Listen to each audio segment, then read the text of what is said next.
Lou, this is our second time together. Yes. Still a big fan. I love your work. You crack me up. I was just telling you before we started rolling that you have a joke that was, I don't want to burn your bit. Is it okay if I... Oh, yeah, go for it. You Yeah. said like a lot of people are offended by Kanye West's new song, Hitler. You know who would have been really offended? Hitler. This is DEI gone amok, from his point of view. Yeah. I just thought that was so funny. You also had a joke I was saying about John Hinckley. And I'm a history nerd, I mean, John Hinckley jokes aren't going to hit with the young kids necessarily, but I thought it was hilarious. I was in the Young Republicans in high school. I don't know if I told you that last time. No, I didn't know that. In the Young Republicans in high school, attended George H.W. Bush's inauguration. I was too young to vote, but I put in so many hours working for George H.W. that I got invited, and our chaperone never showed. And it was basically the hangover for timid nerds. 17-year-old boys who don't know how to get into trouble running around Washington, D.C. by themselves for a few days. Oh, that's funny. Did you, when you were a young Republican, did you do it like as a way of kind of rebelling against like liberal parents? Because I have a friend of mine, Michael Malice, when he was in school, he would listen to like Rush Limbaugh and stuff, and very much so because it angered like his teacher, so there was kind of the reverse rebel kind of thing going on. Yeah, no, that wasn't me. Every time somebody does that, even adults doing that, I always call it the Che Guevara t-shirt, that's a lot of people's stance. I say, oh, your stance is just a modern Che Guevara t-shirt, because I knew a lot of kids in high school that would wear Che Guevara t-shirt. Some teacher would be offended by it, and then they would ask the kid, like, who is he? Why do you support him? And they wouldn't know. They just knew that it was offensive to the teacher, In my case, though, no, I mean, I actually am working on a screenplay about my adventure in Washington, D.C. right now. And in it, I do really try and explore why I was a young Republican. And it was for pretty bad reasons, to be honest with you. A, social acceptance. My nerdy friends were in the Young Republicans, and it was something to do. B, I loved punk music, like a lot, and the Sex Pistols in particular, and they had such a beef with hippies, it was all manufactured, I know now, but the opposite of hippies were conservatives. Right. I wanted to be like the Sex Pistols, so I didn't realize we're this, kind of corporate creation like the Monkees or something like that. And a lot of the things the controversies that they stirred up were for controversy's sake, but, I had everything, including this like weird B-side record called Never Trust a Hippie. And it just, if I'm being totally honest, I was like, yeah, I want to be punk rock, and punk rock's the opposite of punk is hippie. So, I'm that. Yeah, it is.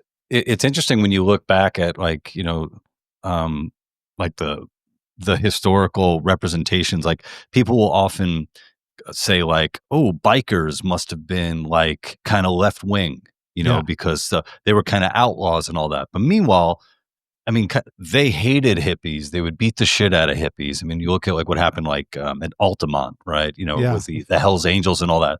Yeah. And, like, and what you were describing too is, you were going to be a Republican because it was kind of the punk, you identify like the anti-hippie punk thing there. And it's so funny just how all those things like kind of swirl, and then if you look at it from like the lens of 2025, you're like, wait a minute, wait, what side were they on? This doesn't, like it like doesn't compute, Of course. And then you take into account like something like the punk rockers, and I actually, coming on my show, Regilio v. Everything, I've got Keith Morris booked too as the founding member of Black Flag and the Circle Jerks. Oh, wow. Yeah, and he shouted something to the extent of like, this world needs more Luigi's from the stage at Coachella, and got him into a lot of trouble. I want to get into that with him. But when you look at a lot of these kids, sometimes they didn't really know what they thought either, Yeah. That political stances, I talk a lot about on my show about how the prefrontal cortex in young men isn't fully formed until you're 25, and I have a policy, like when I see a young person, because When I was young, we didn't have TikTok, Instagram. The things I said disappeared into the ether forever and are Yeah. gone. You cannot reference them. And they were stupid things. So when I see some 18-year-old and everyone's like, oh my God, do me a favor. Who is this? Find this person and destroy their life. I'm like, no, I got a fucking pass when I was 18. Right. They get a pass too. It's not their fault they live in an age when everything is recorded forever. You know, it's like, if you're 40 and you're saying some effed up stuff, I get it. If you're 35, you're 30. But when you're 19, like 19-year-olds say stupid stuff. And as adults, we accept that, we get that. And as adults, we kind of help shepherd them into adulthood and we let them have their stupid phase. And you don't get a stupid phase anymore, you know? Yeah, so I grew up in Queens, New York, and when I was I think 11 or 12, we moved out to Little Neck, which is right next to Great Neck, Long Island. And there was kind of like a small like punk ska scene. It was like the Great Neck scene, and in Little Neck there were like a group of guys who they went to St. Anastasia's Catholic school. They skateboarded. They had bands. They called themselves the Dumb Punks, and they used to put out, like their it would have to be independently recorded, songs. And one of the songs was "I Hate the Rich," right? So it's Yeah. like "I Hate the Rich," and on like the cover of like the cassette, and this is when we had cassettes, there was a picture from the inside of our local McDonald's of one of the cashiers who worked there, who used to give the Dumb Punks a tough time, right? And that cashier is a Hispanic woman. She's probably like, Central American, right? Making, minimum wage, right? And so I hate the rich, and that's, she's the cover of the enemy. But meanwhile, it's like, wait, you guys are private school kids. Yeah. Who are in Little Neck, which is Little Neck, Douglaston, which is a pretty affluent area to grow up in. But because you're singing it with the guitars, the drums, the bass, somehow you are able to identify with this class that you do not belong to.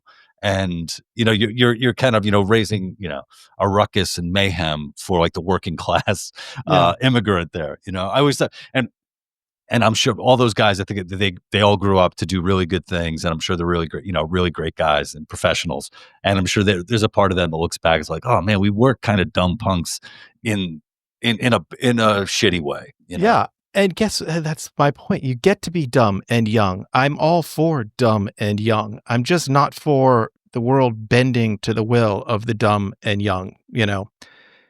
That's me. I'm with you. I get myself canceled from my tribe on the regular for saying that, but this is how I feel. It used to be that adults understood that young people, and this gets to like what goes on college campuses and whatnot.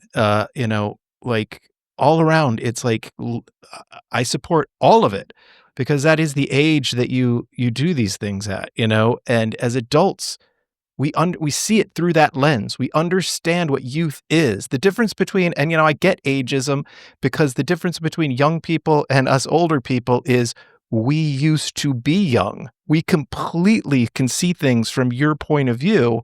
You've never been old. You can't. Yeah. I have the advantage of perspective, and part of that is an understanding and empathy towards youth. And anyway, so that is how I feel about these subjects. So let's get on to your book, because it is a defense of free speech and comedy. When did you write this book? You said it came out in 2022. So depending on when this airs, it's either we're celebrating the third birthday. Wow. But September 6th, it's when it hit Amazon, which is I guess the official, yeah, it doesn't exist till it hits Amazon. That's right. And so I would imagine 2022, looking back now, that was an era when I feel like possibly comedy and free speech and comedy needed defending. Is that what the book was all about? That why moved you to write it? Yeah, totally. And I have to say, like over the past 3 years, I feel like we've come around quite a bit. There was a time I was supposed to I had booked a show in Dallas at at a theater there, and everything, we were in town to do the show, and then last minute they canceled it because according to the wait staff felt unsafe with me there. And Whoa, this get was out of here. yeah, and this was probably like a year, probably I think it was like a year or two before the book came out. And I remember me like powwowing with like the producers of the show, and what are we going to do? Are we going to make a big stink about this? Is this going to be a big, we've been canceled and all that, and we kind of let it go. We figured, oh, it was a small theater. We don't really want to ruin their lives, um, but also, we were able to find like another spot to do it. We ended up doing at the Hyenas Comedy Club in Dallas. Um, but there was something there where it was like, wait a minute, you don't feel safe with me, Yeah. right? And it's like, I don't have a criminal record at Yeah. all. Like, so the only thing the only way I would make you uncomfortable is just whatever would be coming out of my mouth, Yeah. Words. Yeah, and so that feels like such a long time ago. Nowadays, I think, now, like, occasionally when you hear about, oh, so, this club won't allow like the Legion of Skanks to play there. And I think that happened maybe like a year or two ago with, I think like some club in Seattle. It's like, oh, that seems like such a long time ago. Like, we're still doing this. Like, Yeah. is this really still happening? This sort of gets to the social media thing as well. Another problem that I have with the social media age is that, like, in my opinion, you don't get, I mean, you can be, but nobody should care. You don't get to be offended by a joke told by a comedian you don't like at a show you weren't at. Like, that's crazy. That is absolutely Yeah. crazy. Right. Like, you don't like this guy. You never would have bought a ticket to a show. A bunch of people did buy tickets to a show. Sorry for gendering the comedian as a guy or a gal. Right. You didn't buy a ticket. A bunch of people did. They went. Did they have a good time? Then the comedian did their job. And who cares what you think of a joke that somebody taped on their phone and put on TikTok 5 days later? Who cares that you're offended by it? It wasn't for you. Comedy is for the people in the room. And it's that simple. If the comedian gave those people in the room that bought tickets a great show and they had a great time, they did their job. And that's kind of it. That's the end of it, Mm-hmm. Yeah, I struggle to maybe it's because I think I have a lot going on where I can't I can't imagine really just putting into the effort of trying to actively, ruin somebody's career. Say like, I love criticizing, people. If I find something that I, don't like, I would, call it out. But yeah, it is really funny, in particular when you put it like the relationship that you have with your comic. It's like, oh, I've been a fan of this guy for years, and I went, the show kind of sucked, but whatever. Hey, that happens.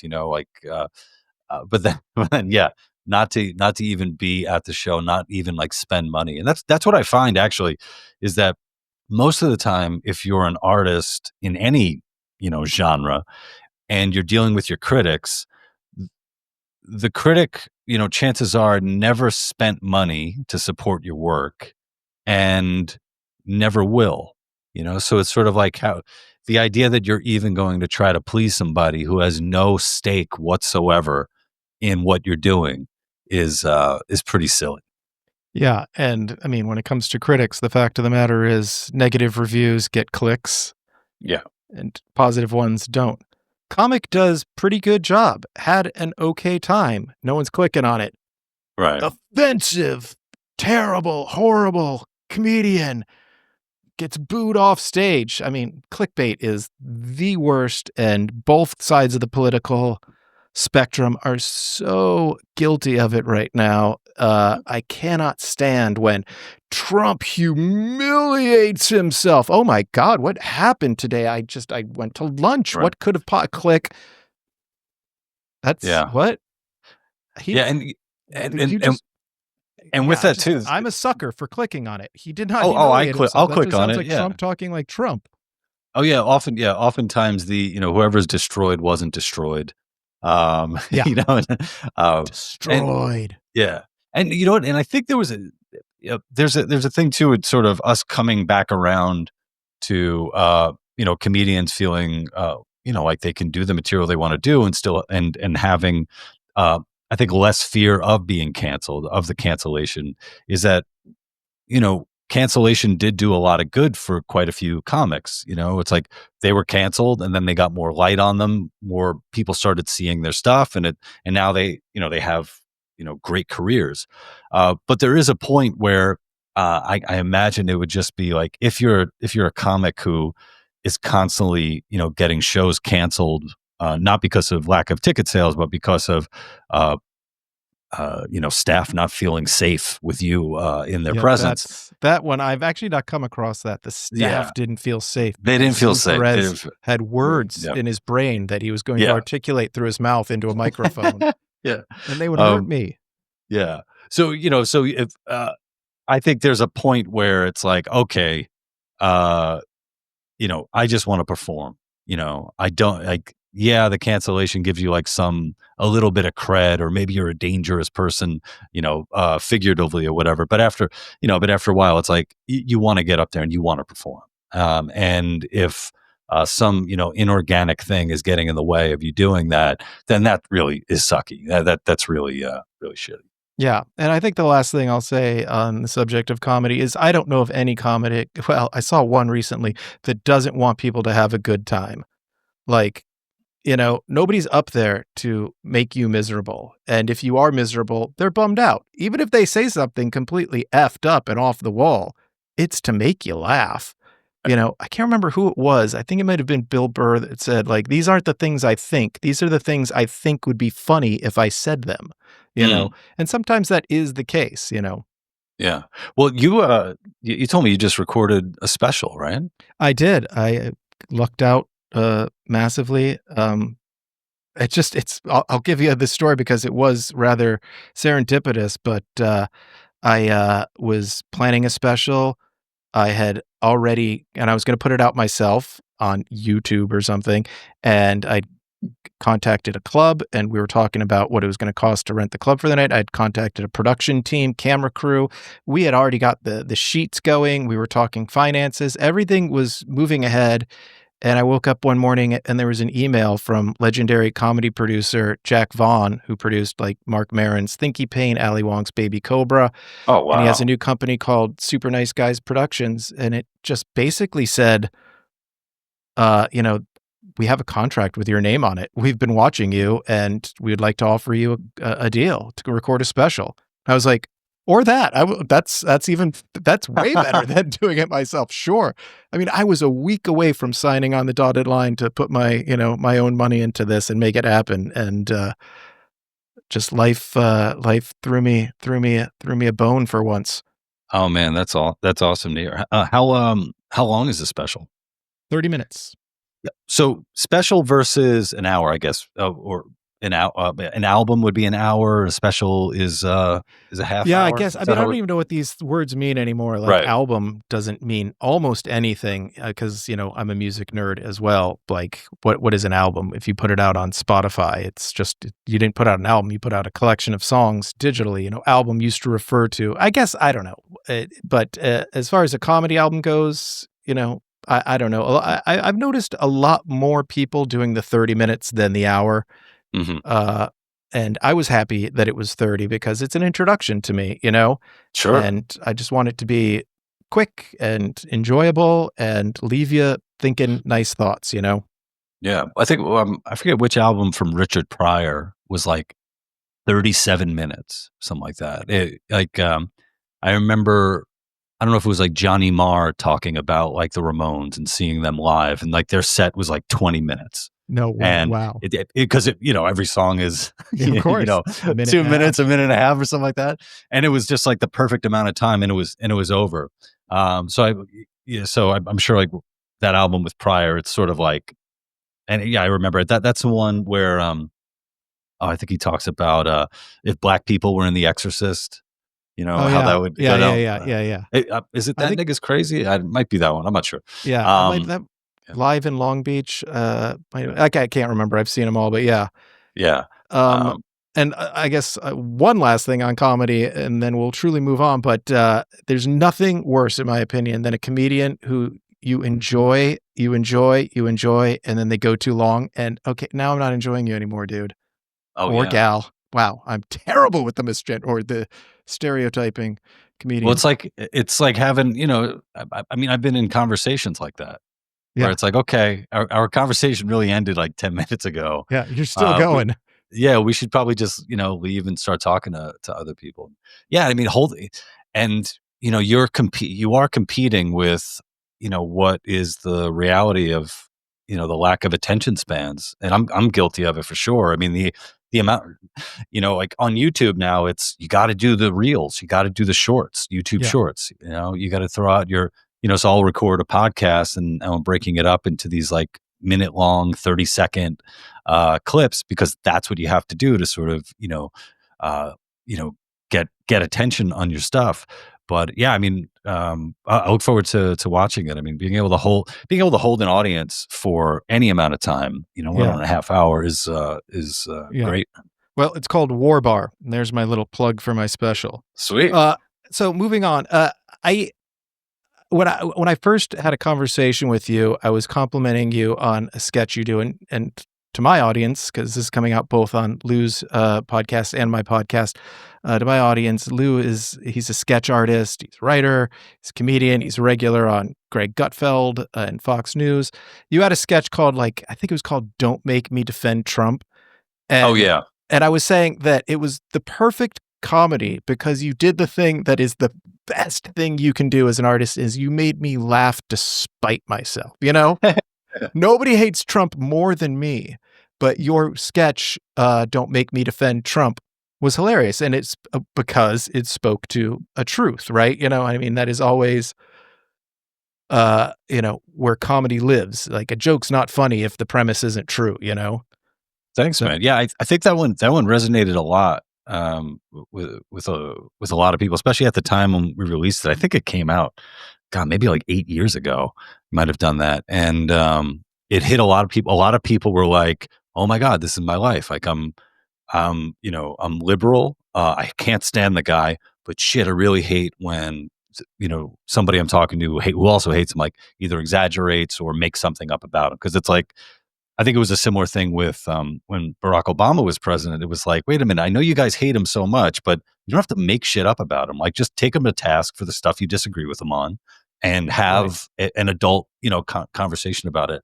And then someone on X, I think, ripped it and reshared the video, probably I think it was before the election, and it kind of did its rounds again. Like, it was still relevant for a lot of people, and that's cool. Anytime you could Yeah. see something that you made do well, it's always a nice treat. Absolutely. So in the spirit of that, I mean, I'm not even sure how you'd feel about this or if you would want to defend Trump, but I feel like I have to make you defend Trump when it comes to free speech, which is something both of us are so Oh, what? Yeah, what's animate the? about.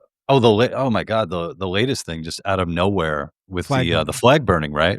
Yeah. Um, which is uh, so a number of things about this. For one, uh, I used to work at Fire, the not burning flags, the Foundation for Individual Rights and Expression, Yeah. and I started work with them before they expanded from doing mostly like college First Amendment stuff to college and the culture at large. So it was incredible honor to work there for the time that I did, and I've been producing stuff as an independent contractor with them, that I'm really proud of. And when you're working at like the First Amendment organization, there you come across things that are just the way things are. And one of the realities is, yes, you have a right to burn the American flag if it's your flag. you know, Yeah. yeah, That's true. I like that. where it gets complicated, where it gets illegal is if you're stealing other people's flags or setting other people's flags ablaze when it's on their property. Yeah. Then, you're getting into stuff, but it's so clearly protected speech. And even, I believe it was Antonin Scalia who, wrote about it and said, yeah, I can't, I'm paraphrasing him, but, yes, I think it's disgusting, but it's protected speech. Yeah, exactly. And it is something that the Supreme Court has already ruled on. I mean, what do you think the motivation there is? Doesn't that feel like Trump is, I feel like Trump is already trampling free speech in a number of ways. And this one just is the latest. But I'm just curious, what do you think his motivation for wanting to do something that is so anti-free speech as putting out an executive order to prohibit burning flags? Yeah, so I think it works kind of from like a PR standpoint. I had made the joke that he's trying to strike a deal where he gets the government to own 10% of fire now, like they did with taking over Intel, which is another topic and another thing. It's like, holy shit, what's going on?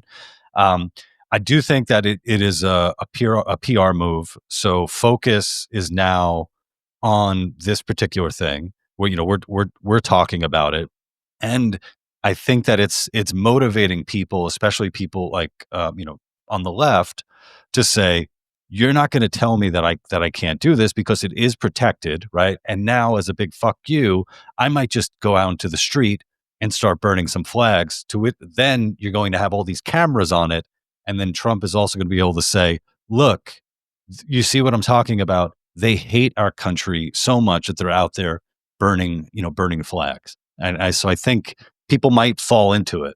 As of course a trap. they would. And man, I actually hadn't thought of it from that angle, and I think you're right. But when you look at his record on the whole, it does seem like free speech is under attack. I mean, he's has the FCC launching investigations into ABC, CBS, and NBC to revoke their broadcast licenses for bias, but he's not looking into Fox News, OAN, or anybody else. I mean, New York Times he's gone after. We know that CBS, come on, he canceled Colbert because in order to make that they deal had to pay him out, right? Did they pay? Which one had to pay? Like however many millions. Paramount, which I think was their parent company, not Paramount themselves. I think they're called. I can't remember now, but they wanted to do a merger deal. Big deal. And they had to get the government's approval, obviously, for a giant merger like that. And it seems so clear that Trump said, I want a piece of the deal, because that's what dudes like him and Vladimir Putin and oligarchs do when they're in charge. Any big deal, I want a piece. I need a piece. So they had to pay him out I can't remember how much, but a ton of money, many, many millions. And as part of it, he was like, and I want Stephen Colbert gone. And it just feels like, I don't know how to frame it any other way. I can't see it another way. Can you? Well, I just, when you bring up these examples, it even surprises me just how much pull the government has over, over these other, these entities, like it's sort of like, it's like, wait, who do they have to, these companies have to ask permission from who's very well their political enemy, whether or not they could, merge, or even the idea that, weaponizing the FCC, which has been done, so many times, the idea that, wait, we still have one, we still have the FCC, making these determinations. And it's like, what kind of stronghold do they have on, basic television versus cable? So it's like, oh wait, so cable can get away from all this stuff, but basic TV as if can't. There's such a thing as the airwaves anymore. And that was the reason for the FCC and why the government has a role in it, is that it was determined at the beginning of the technology that it's the people of the United States of America who own the airwaves, and you're just renting them from us.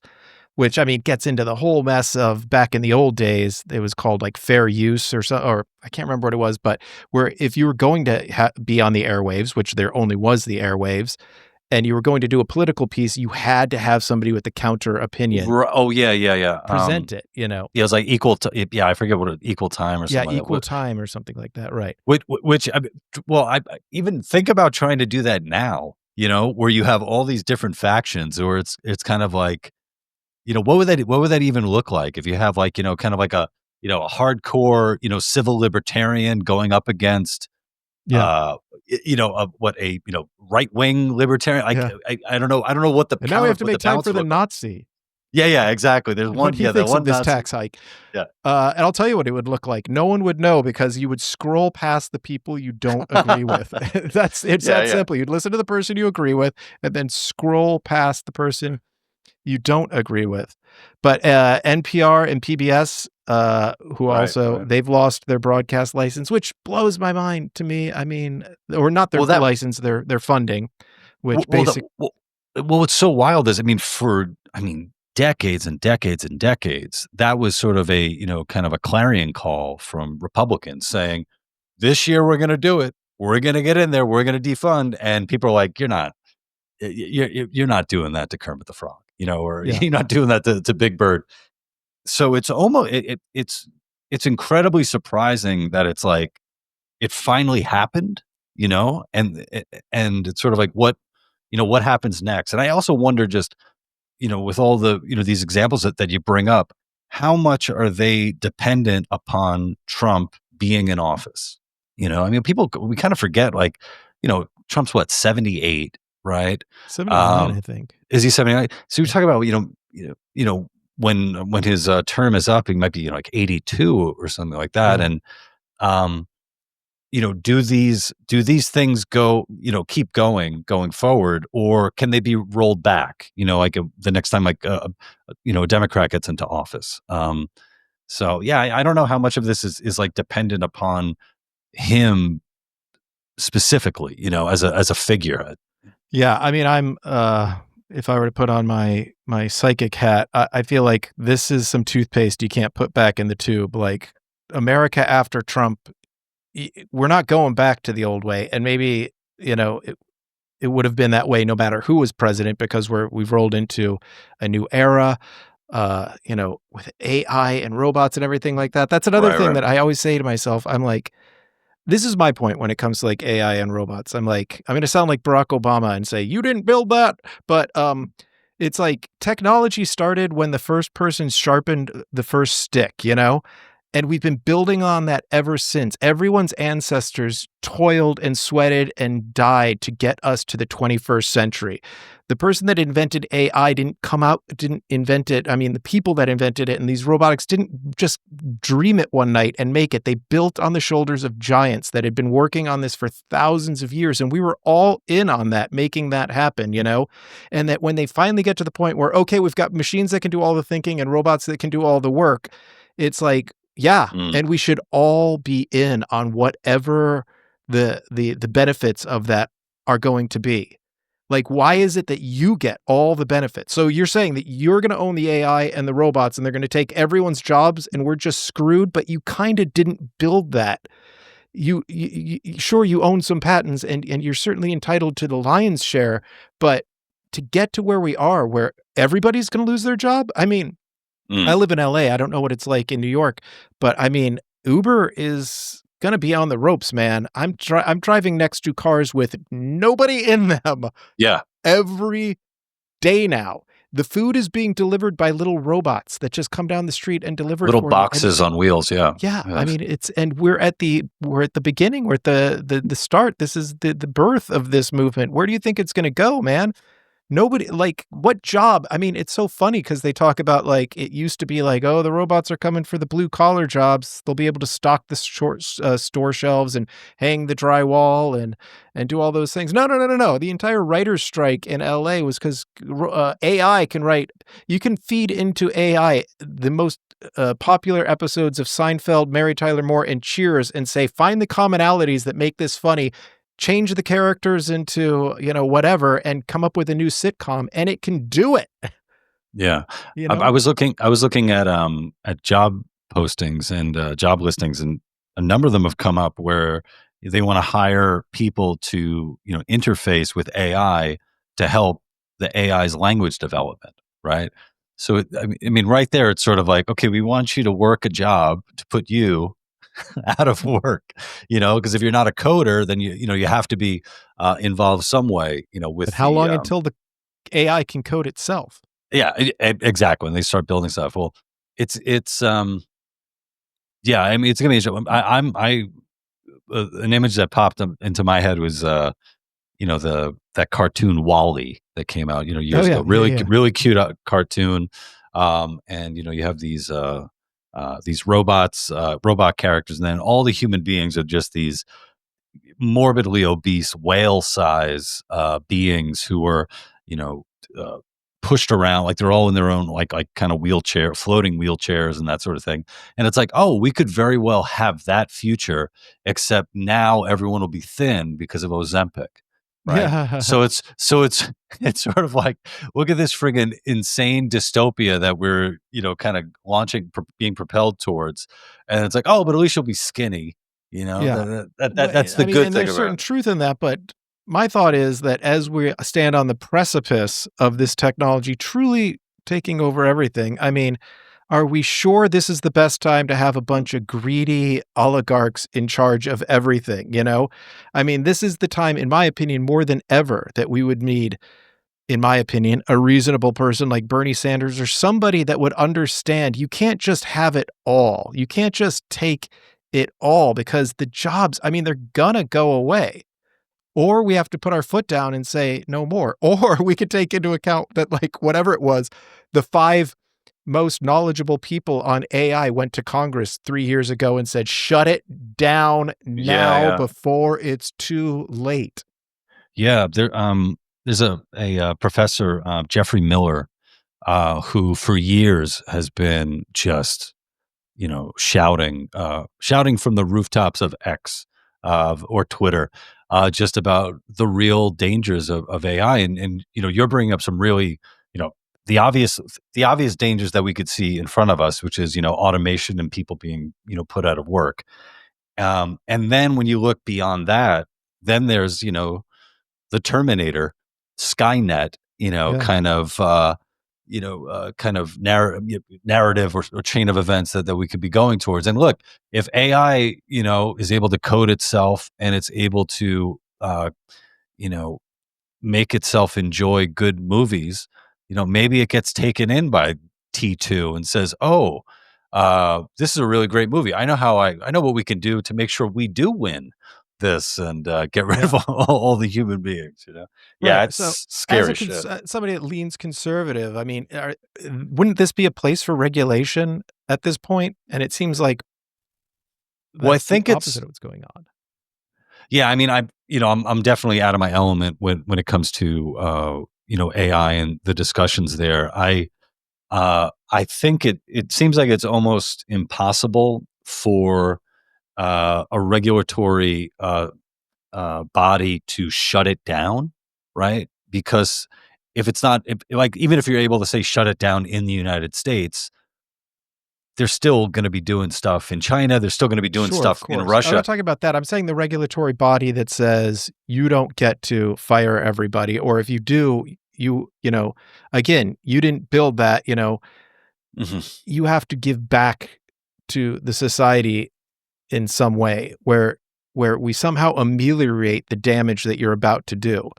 Like, if you just took all the truck drivers alone, I mean, an Oh AI truck yeah. driver needs to take no breaks. I mean, I looked into it a couple weeks ago, and this thing moves so fast that this might not even be the case Oh anymore. no, But exactly. the Yeah. first AI truck or the first self-driving truck has done a coast-to-coast run.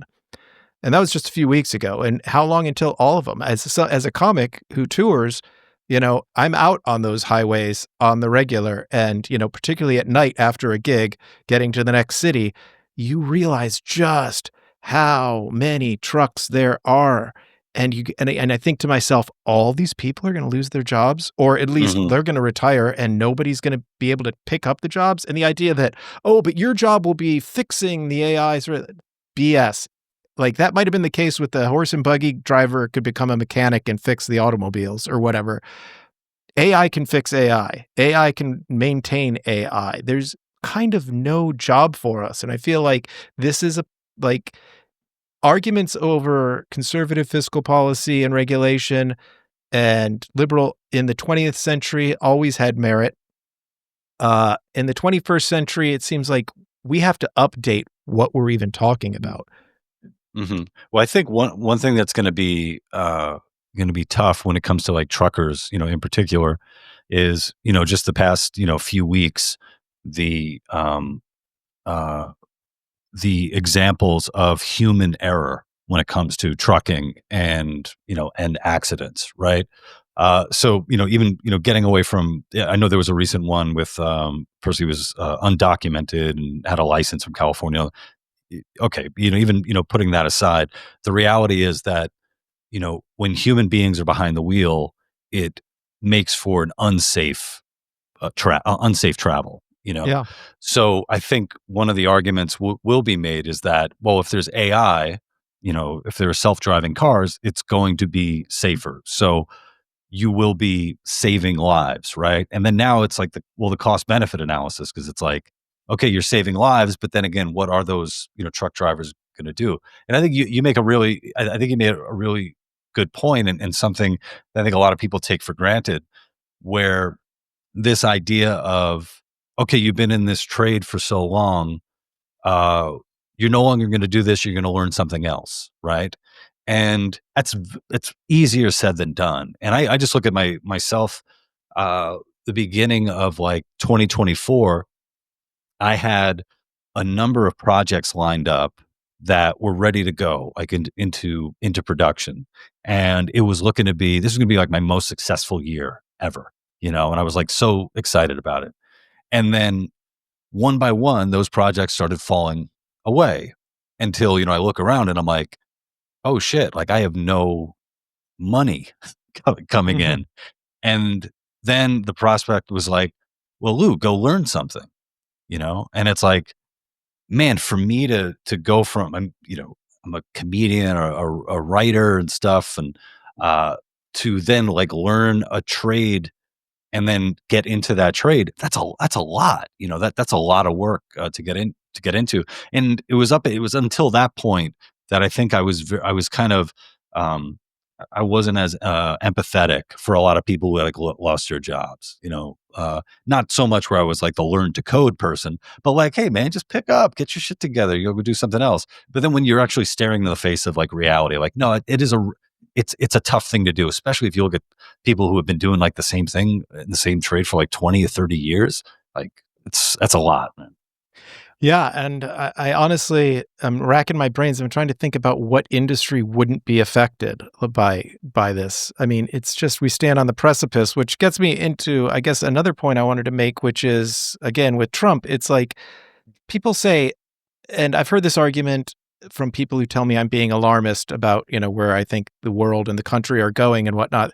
And they always say, we've been here before, dude. Like, look at the 1960s. Look at watch Ken Burns's Vietnam documentary. This country was pulling itself apart at the seams, And my counter to that is always, but the planet wasn't trying to kill us at the same time. We got the double whammy. And just a couple of weeks ago, there was one that just blew my freaking mind.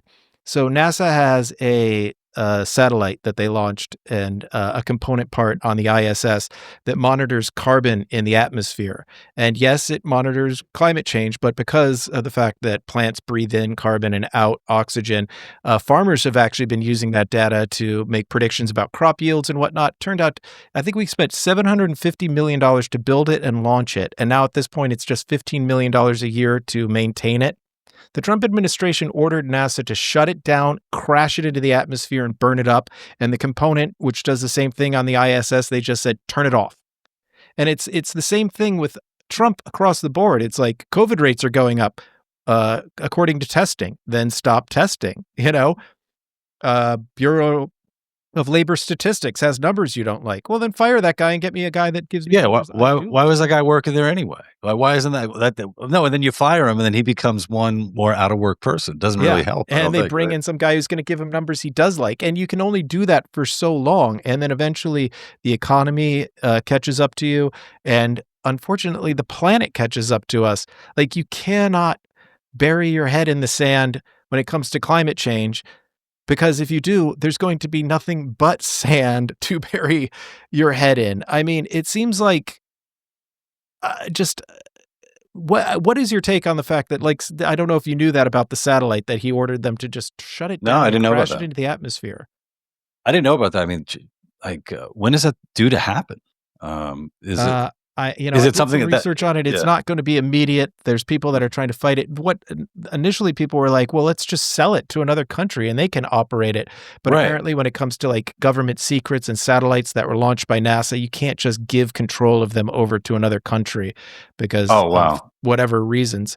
So, we're not monitoring climate change anymore, and we're just ignoring it and pretending it's not a real thing. And we're going to drill our way into oblivion, in my opinion. And Well, yeah, it just seems like, uh, yeah, like for the administration, I'm not necessarily sure that this is the administration that is looking so far ahead. Like it's like how far ahead is the administration looking, and the types of issues that we're talking about. So it's the issue of the climate. So you have the immediate stuff, but then you also want to be looking 50 years ahead. What does the planet look like 50 years from now? With AI, you're like, okay, what does AI look like now? Yeah, GPT is cute, and I don't have to, it could help me outline stuff, etc. But what's that look like 50 years down the road? And then just trying to balance. I mean, with all the friggin' conflict happening around the world too. It's sort of like yeah. that seems like like I wonder when it comes to like when you're doing like a triage of like the most pressing issues, right? So I mean, Ukraine and Russia are still at war. Israel and Gaza still going at it. Fucking India and Pakistan had a war. Like they just started fighting like out of nowhere for like a week. So yeah, it's like I don't necessarily trust this administration. I don't know if there is an administration who can kind of keep all of this stuff, I don't know, just like in perspective and being like, okay, what needs the immediate, what do we have to look at and what can we actually do, So Yeah. I don't know. You're making me sad. I'm sorry for Fuck. making you sad. When I look at the conflicts in the world and just all these problems from my perspective, I truly believe what's wrong with the world. And by the way, let me throw this out there, and this will make you even more sad. I don't have hope. Oh no, It's like no. I You got your special coming out. What the fuck? No, get a little bit of it. Shit. a little bit of help, but hope. But it's like I think the problem is people believing things without evidence or for bad reasons. And I always say, like, when people talk about Israel Palestine, I'm like, man, if only you could see it through the atheist's eyes, you would see.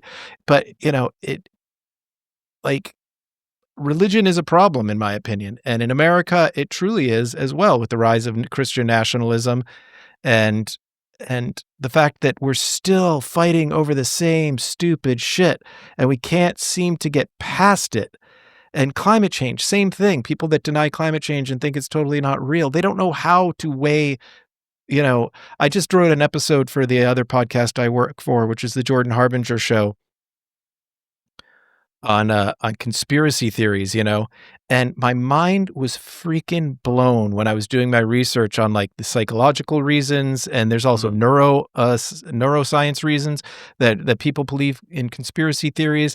And then I was like, okay, this is all scary, this is weird stuff, but like, what are the experts, particularly like the psychologists, say about how to combat conspiracy theories? And they said the dumbest thing I've ever heard. They're like, you have to learn how to do your own research. I'm like, that's all conspiracy theorists do is their own research. You're just validating them, It's not Well, about at some point, I mean, at some point, we're all doing our own research. Or in a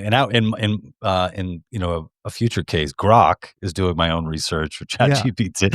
So yeah, what happens when the AI becomes a conspiracy theorist and just starts Oh, putting we're so together screwed. the interesting story? You know what? Something uh that I want to bring up. It got me thinking just about all this stuff and you know the importance of facts and dealing with reality.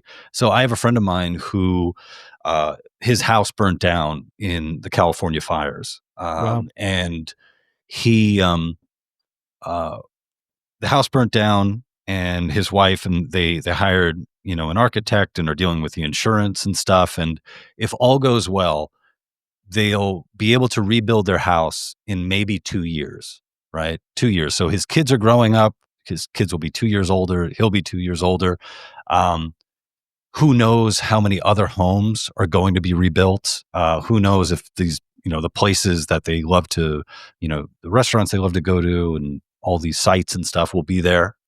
But more than anything, he's saying, we're going through this whole process of, rebuilding, but nobody's talking to us about whether or not this is going to happen again, or if we can do anything, or if anything's being done to stop this from happening again.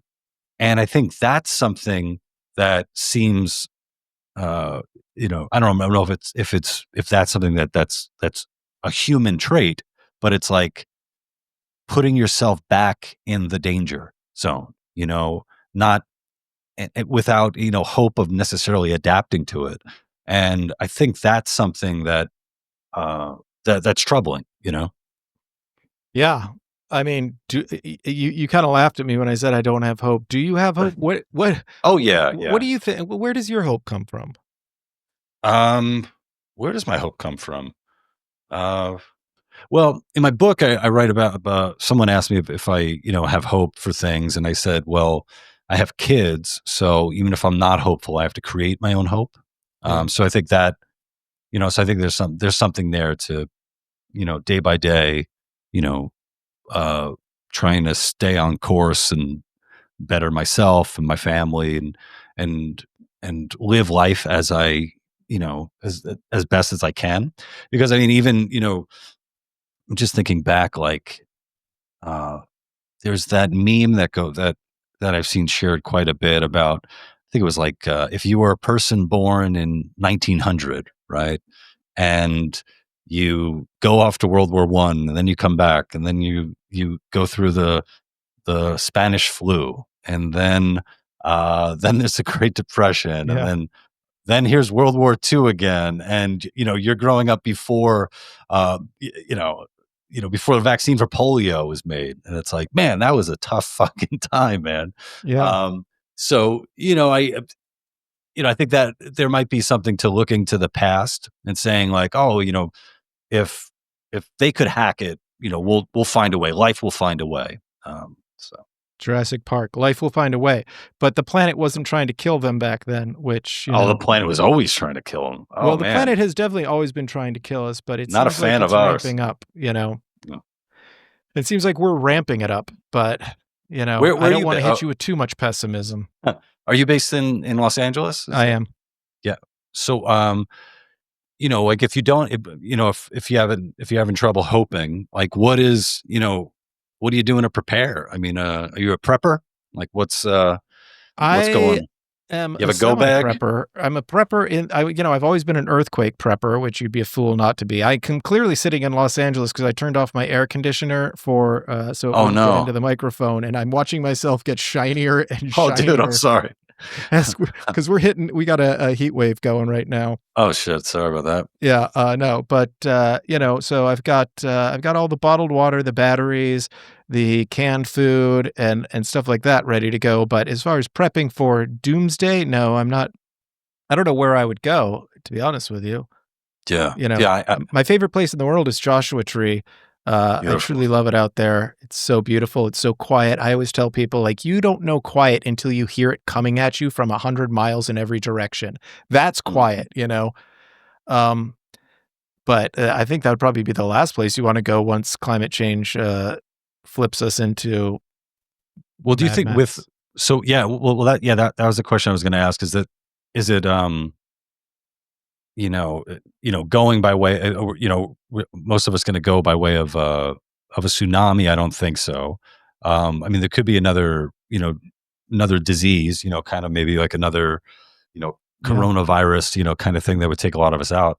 But then ultimately, I mean, anyone who survives has to deal with other people, and that's that's always been a dangerous prospect. I had a buddy of mine. I was talking to him about, um, you know, being a prepper and stuff, and he said, yeah, he's got a gun and one bullet because that's all he'll need. Wow. Because yeah, who the when you talk about, nightmare scenario dystopia, it's like, who the fuck wants to stick around for Yeah, no this, man? kidding. Like, yeah, There's not that's going to the be any whole thing about comedy the clubs. preppers. It's like Yeah. surviving what? A nuclear holocaust? No, thanks. Yeah. The lucky Well, ones are the ones who go first, yeah, my wife and I, we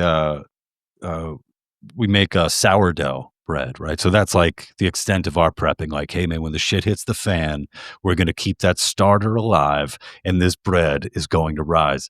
But meanwhile, it's really, that's what the men who kill me are going to eat while they're, take my wife and children as slaves. Yeah. It's like, oh, they'll be well fed with sourdough. Yeah. Well, they And the might men eat are you fucked. too, Lou. They might. They might. They're Cannibalism's gonna have coming to. back.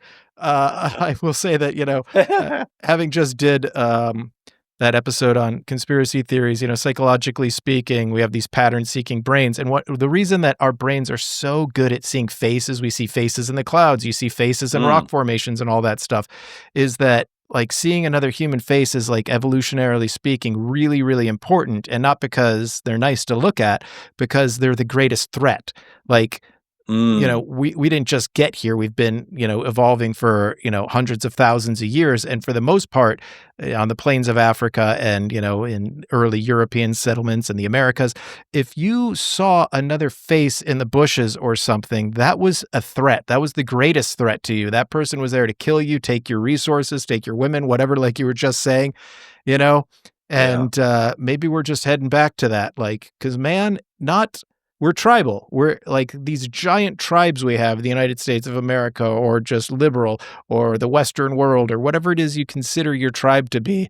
And, I'm sure there are people out there that say, my tribe is everyone. Bullshit. We're all tribal to some extent or another. And the tribes used to be small, and we were constantly at war. And maybe, I think, like, we came into this world as ignorant cavemen dragging our knuckles and throwing rocks at each other, and we might just go out like that as well. It's going to be wild when you think of, like, if shit really hits the fan and, all of, like, in the industrial world, goes kaput. You have, like, those untouched tribes on those islands just floating, like, in the, I don't know, the Pacific or off the coast of Africa, who it's just going to be another Tuesday for them. They're just going to be going about it. They're like, oh, there's a little bit more fire in the sky. But other than that, Yeah, it's crazy. I've on occasion gone and looked. There's particularly a tribe in Brazil that's uncontacted, and they will from time to time fly, I think, an airplane like a few miles away, but with telephoto lenses, and try and look into the village. And one time they saw the plane and considered it a threat. So the plane flew by, and then, like, flew by a few hours later, and they'd all put on war paint and, like, their spears, and they were ready to fight the metal bird god in the sky or something like that. And it did blow my mind that it's like, how in the hell is it the 21st century everywhere, and these people still live like that? Maybe they're the lucky ones.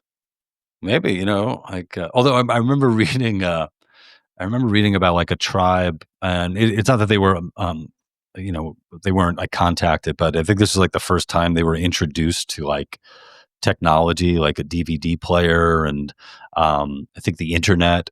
And it was an article in The Guardian. I think they said that they immediately had a problem with the men watching porn on the internet. I think I saw that article. Did you see that? Yeah. Yeah.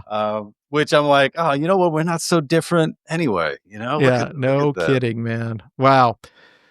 So that's an hour. I feel like that's a pretty good conversation, don't you? I think so. And I want to say I enjoyed it, and I think all my fans over at the Lou Perez podcast will enjoy it as well. This has been Michael. Is it Regilio? I wish I'd get more work. No, I'm just a boring Italian. Regilio. Regilio, yeah. 'Cause my good friend Rob Miraglia. So that's how we pronounce the G differently. So instead of Miraglia. So yeah.